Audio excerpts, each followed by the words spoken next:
Welcome back to Cursed Book Animations, a channel where I explain books while horribly animating my drawings of the scenes.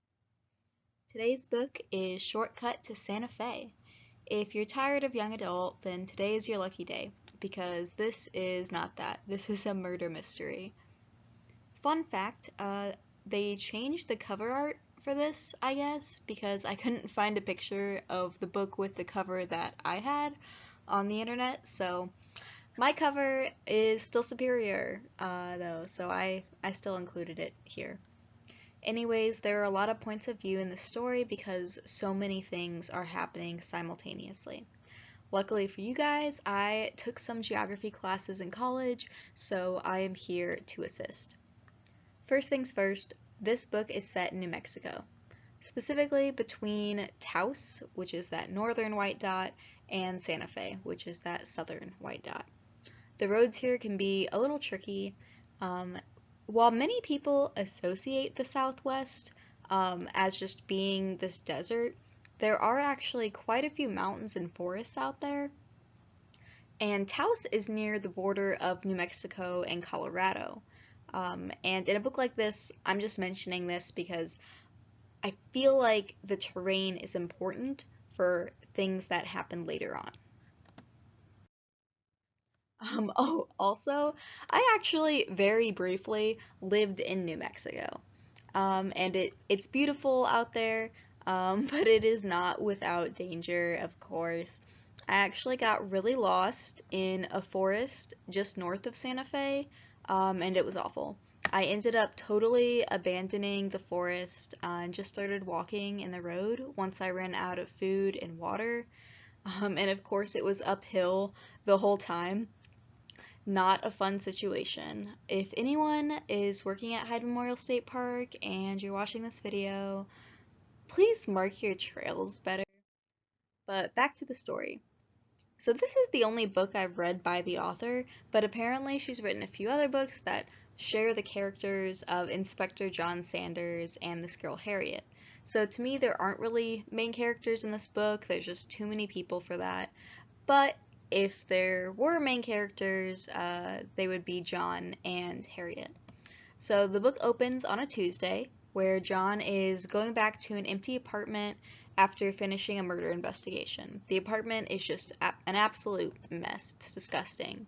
And I guess he just can't take care of himself, and his girl is out in Kansas City to go work on a project, so he's just unable to take care of himself for whatever reason. Um, so we get a story told in letters because 1990s. The whole book is not letters, but in the opening scene, it's told in letters. Harriet tells him that she's meeting up with her friend Kate, who lives in Denver, and then they're going to go hang out together in New Mexico. John faxes her back because early 1990s, saying, yeah, okay, I can meet you in Santa Fe at 5:30 on Friday, it's no problem, see you guys there. Then the view switches to Harriet and Kate. So Harriet flew from Canada to Denver to go see her friend Kate. Both of them are photographers. That's how they met at some photography convention.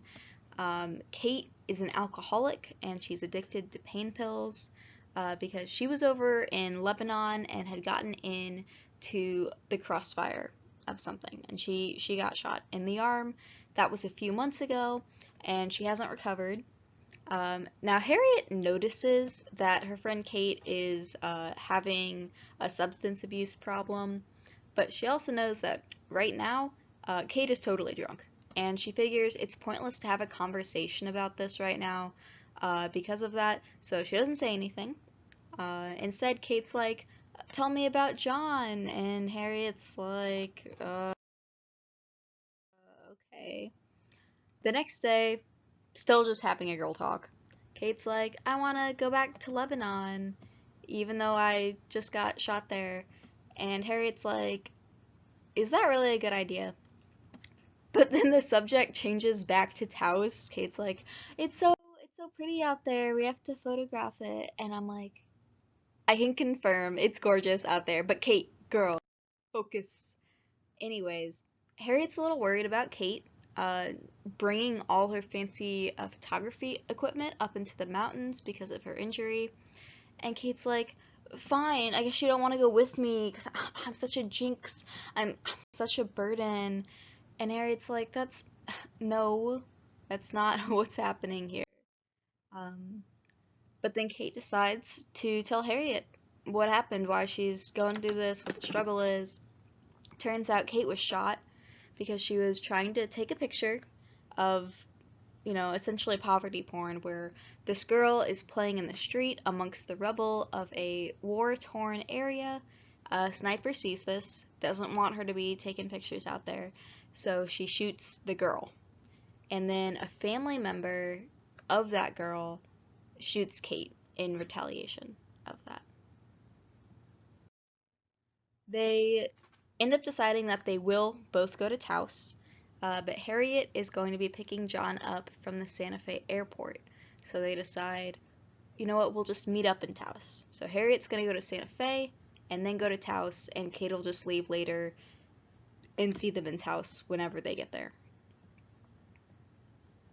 Oh, yeah.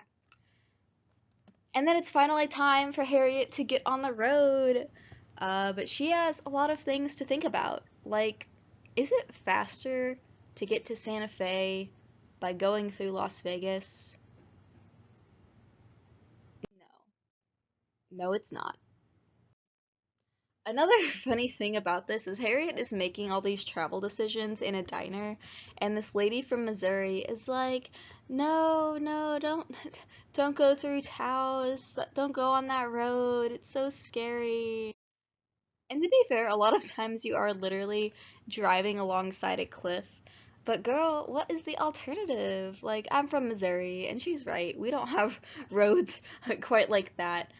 But still, um, see, when I was in New Mexico, I lived near Socorro, and so for me, the only way to get to Taos is through Santa Fe. So to me, they're like one and the same.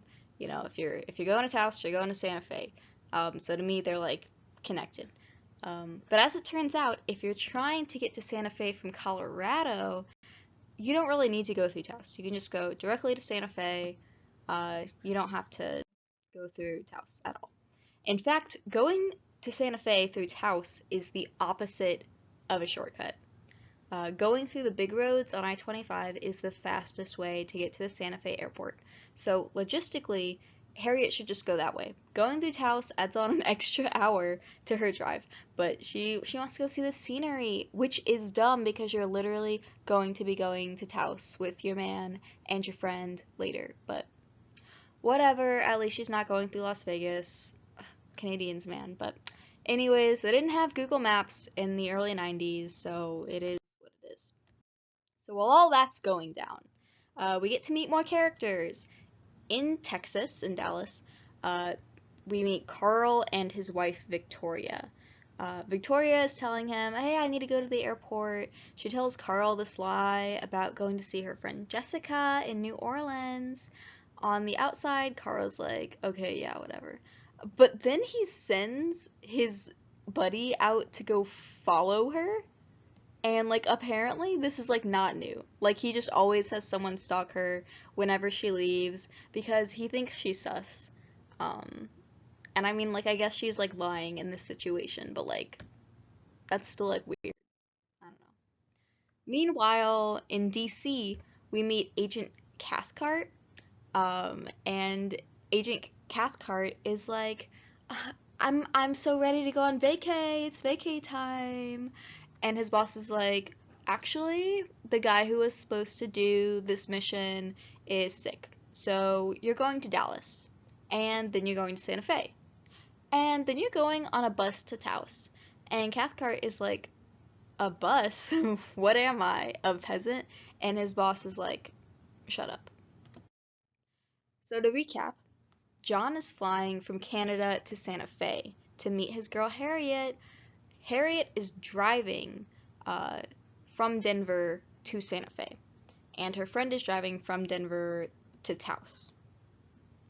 Victoria is flying from Denver to Santa Fe, and her husband's minion is following her. And then finally, we've got Secret Agent Cathcart flying from DC to Denver to Santa Fe, and then taking a bus to Taos. Uh, not to Denver. Who's going to Denver? He's going to Dallas and then going to Santa Fe and whatever. Anyways, that's what's happening here. Now, back to Harriet. Harriet is running super late. Unsurprising. It's 4 o'clock and she's barely in Taos. Now, I'm thinking about this and I'm like, if she speeds, she can make it to the airport in time. I mean, let's be real, she'll be like a little late, but even though they don't have like cell phones, like if you're a little late, it's gonna be okay. Like I've waited at the airport for half an hour, and this story takes place before 9/11, so airports aren't even that stressful. John will be okay. Except that she doesn't do that. She just she didn't just keep going to Santa Fe. She stops at a grocery store to buy beer and cheese for some reason. And because of all that, Harriet ends up being an hour late. Yikes. Like especially when you don't have a cell phone. Anyway, she pulls into the airport and she sees a bus. She doesn't see her husband, but she kind of likes that because she assumes that his plane is just really late. So what does she do with this free time? She starts taking pictures, which, like, I get that you're a photographer, but people are, like, mad at her because they're like, you don't have my permission to take my photo. And she's like, oh no, I was just taking pictures of the architecture, and they don't believe her. A tour guide appears for the bus, and he's like, hey, you going on the bus? You going on the bus? And for whatever reason, like people ask her this, and it makes her uncomfortable even though she's literally at an airport near the tour bus. Like, that's a pretty normal question to ask someone, but it makes her really uncomfortable. So instead of answering the question, Harriet just walks away. That's rude, Harriet. But it's whatever, because she finally finds John. Yay, they're reunited. And then this little kid comes up to her, as children do in the 90s, I guess. She's probably like 11, and she can't find her twin brother. And their mom was supposed to pick them up, but she can't find her mom either. And so she starts crying. And then Harriet's like, you know what? It's okay. We can help you. In fact, like this guy right here, my man, he's a police officer. He can help you. And believe it or not, that wasn't even the first 2 chapters. But because there were just so many characters, there's a lot to unpack, and all of it is super important for stuff that happens later on in the book. Um, there's just so much happening, in fact, that this video took me like twice as long to make, and I actually messed up the audio like 5 times. So, yeah, this video took a lot longer to make than the others. But as always, if you want to hear the rest of the story, like, comment, subscribe. Tell me, do you know how to use a fax machine? I don't. Okay, goodbye.